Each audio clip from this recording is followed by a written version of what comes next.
주식, 채권의 역사. 채권은 지난 몇 년간 어려움을 겪었다. 2021년은 하락한 해였다. 22년은 채권 역사상 최악의 해였다. 2023년은 금리가 변동성이 심해서 상당한 요동이 있긴 했지만 상황이 더 나아졌다. 2023년까지 10년 동안 10년 만기 국채의 수익률은 연평균 1.5%에 불과했다. 같은 기간 인플레이션은 연평균 2.8%였으며 실질 기준으로 미국 국채에 투자했다면 손실을 본 셈이다. 같은 기간 현금 3개월 만기 국채 이 수익률은 연평균 1.3%로 국채와 거의 비슷했다. 10년 기간 대부분 동안 연준의 기준 금리가 0%였다는 점을 고려하면 꽤 인상적이다. 현금은 3년 연속 채권을 앞질렀다. 좋은 소식은 이번 채권 투매 과정에서 주식이 제 역할을 했다는 것이다. 점이형이면 약세장에도 불구하고 S&P 500은 2021에서 2023년 총 32% 이상 상승해 연평균 10% 안팎의 수익률을 기록했다. 한 자산이 저조한 실적을 기록했지만 다른 두 자산이 그 부진을 만회했다. 이것이 다각화의 묘미다. 지금 당장은 채권을 탓하기 쉽지만 주식시장이 녹다운되는 동안 채권이 상황을 보완해 주었던 적이 있다. 2000년부터 2011년까지 S&P 500은 연평균 0.5%로 거의 움직이지 못했다. 인플레이션을 감안하면 이 잃어버린 10년 동안 실질 기준으로 연평균 2%의 손실을 기록했다. 이 기간 동안 현금은 연평균 2.3%의 수익률로 괜찮았다. 그러나 금융시장에 허리케인이 닥쳤을 때 안전벨트가 되어준 것은 10년 만기 국채로 22년 동안 연평균 7.2% 이상의 수익률을 기록했다. 때때로 불현듯 떠오르는 것은 현금이었다. 1969년부터 1978년까지 10년 동안 S&P 500 지수는 연평균 3.2% 상승에 그쳤다. 연평균 6%가 넘는 인플레이션을 감안하면 실질 수익률은 마이너스였다. 당시 금리가 더 높았던 채권은 연평균 4.8%의 수익률을 기록하며 더 나은 성과를 보였지만 이 역시 인플레이션에 잠식당했다. 그 중에서도 가장 좋은 것은 10년 동안 연평균 6%의 수익률을 올린 현금이었다. 여기서는 요점을 말하기 위해 기간을 엄선한 것이지만 투자자에게는 중요한 문제다. 정말 장기적인 관점에서 보면 주식이 가장 좋은 자산이다. 이 기간 동안의 장기 인플레이션을 연평균 3%로 가정했을 때 1928년 이후 각 자산의 역사적 실질 수익률은 다음과 같다. 주식 플러스 6.8%, 채권 플러스 1.6%, 현금 플러스 0.3%. 장기적으로 볼 때 주식이 당연한 선택이다. 하지만 최고 수익률부터 최저 수익률까지 수익률의 범위를 살펴보자. 주식이 장기적으로 위험 프리미엄을 지불하는 이유 중 하나는 단기적으로 매우 변동성이 크기 때문이다. 단기적으로는 어떤 일이든 일어날 수 있다. 실제로 지난 96년 동안 주식은 채권과 현금보다 59개 연도, 전체 연도의 61%에서 더 높은 수익률을 기록했다. 채권은 주식과 현금보다 23개 연도, 전체 기간의 24%에서 더 높은 수익률을 기록했다. 그리고 현금은 주식과 채권을 14개 연도, 전체 기간의 15%에서 더 높은 수익률을 기록했다. 대부분의 경우 주식이 승리했지만 항상 그런 것은 아니다.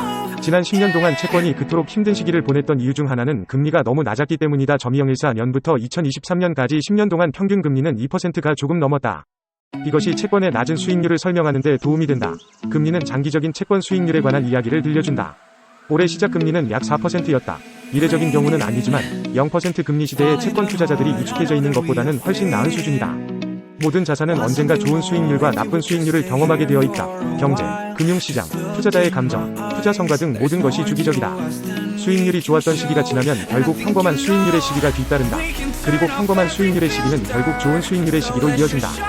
어려운 부분은 항상 그렇듯이 이러한 사이클에서 타이밍을 잡는 것이다. 시장 타이밍을 잡는 것은 거의 불가능에 가깝기 때문에 투자자에게는 기본적으로 두 가지 선택지가 있다. 1. 다각화, 주식, 채권, 현금으로 구성된 포트폴리오라도 완벽하지 않다. 하지만 이러한 구성 자산을 다양하게 혼합하면 다양한 시장 및 경제 환경에서도 견딜 수 있다. 2. 인내심, 주식 같은 한 자산에 전부 또는 대부분을 집중하려면 때때로 주식이 폭락할 때를 견딜 수 있는 규율이 있어야 한다.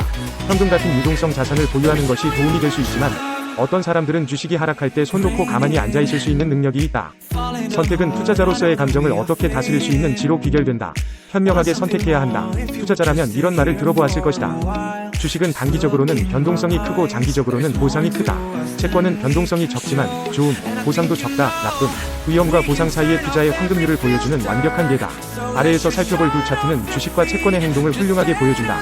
먼저 채권에 대한 기준을 알아보자. 아래 차트는 1976년부터 2022년까지 채권 데이터, 블룸버그 미국 총채권 지수를 보여준다. 회색 막대는 전체 연도에서 채권 지수의 수익률을 보여준다.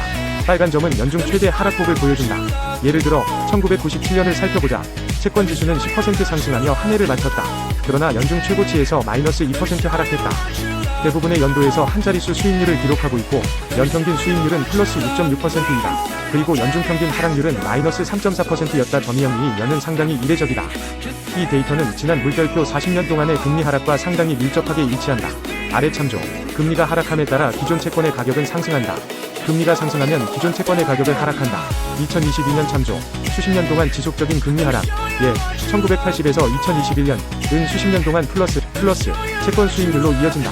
하지만 미래는 그렇게 안정적이지 않을 수도 있다. 2003년 같은 해가 완벽한 예다.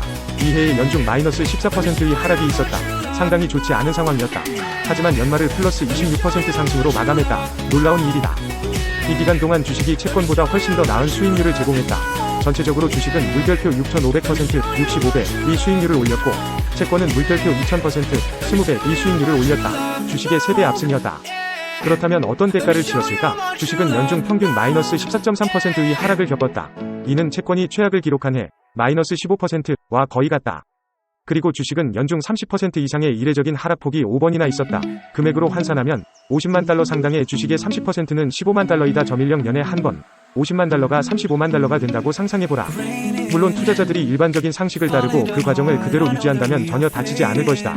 하지만 말이 쉽지 행동으로 옮기기에는 훨씬 어렵다. 점이로 만 달러의 손실을 보고 있을 때 그냥 가만히 있으라는 말과 실제 행동으로 옮기는 것은 별개의 일이다. 우리의 뇌는 목숨을 걸고 매달리는 것을 싫어하기 때문에 미끼를 끊고 살아남기 위해 팔고 싶은 유혹을 받는다. 말 그대로 말이다. 큰 손실이 생긴 주식을 팔면 정신건강히 살아날 수 있다. 논리적인 인간의 행동이다. 그리고 끔찍한 투자자의 행동이기도 하다. 그래서 고장난 레코드 플레이어처럼 우리는 다각화, 목표 기반 투자 같은 주제로 다시 돌아간다. 이 데이터는 대부분의 투자자가 주식과 채권, 그리고 상관관계가 없는 다른 자산으로 나누어 보유해야 하는 이유를 보여준다. 변동성이 있더라도 성장을 위한 자산도 있고 단기적으로 안정적인 지출을 위한 자산도 있어야 한다.